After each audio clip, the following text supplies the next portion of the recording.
আমরা অন্তরের গভীর ব্যথা নিয়ে এখানে দেখতে এসেছিলাম। তাকে ওটির ভিতরে অপারেশনের জন্য নেওয়া হয়েছে। তার চিকিৎসা ক্ষতিগ্রস্ত হতে পারে, এই জন্য আমি ওটিতে ঢুকি নাই, ওটির বাইরে ছিলাম। তার দুইজন ভাই, তার বোন, আত্মীয় স্বজন, তাদের সাথে কথা হয়েছে।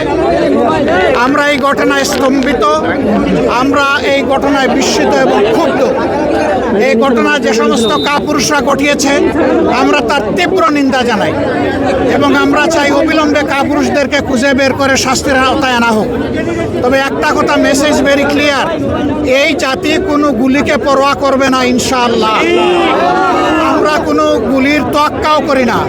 কেউ যদি আবার নতুন করে ফ্যাসিজম বা সন্ত্রাসের রাজত্ব বাংলাদেশে কায়েম করতে চান, তাহলে খুব দেরি হবে না, যথাযথ জবাব পেয়ে যাবেন ইনশাআল্লাহ। জনগণ সমস্ত ষড়যন্ত্র রুখে দেবে এবং কাউকে এই ধরনের নোংরামি করার সুযোগ দেওয়া হবে না। বাংলাদেশের মাটি কারো বাপদাদার জমিদারি না, এটা 18 কোটি মানুষের সম্পদ। এই সম্পদ পাহারা দেওয়ার দায়িত্ব আমাদের সকলের। আমরা সেই পাহারাদারি করবো ইনশাআল্লাহ।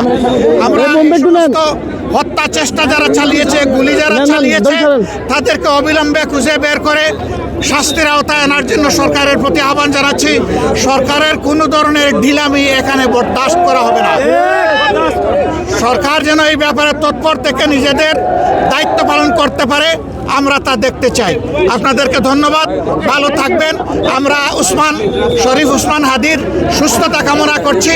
সেই জন্য ফিরে এসে মুক্তির লড়াই আবার রাজপথে আমাদের সকলের সাথে শরীক হতে পারে, আল্লাহ তাআলার দরবারে সেই দোয়া করছি। আসসালামু আলাইকুম।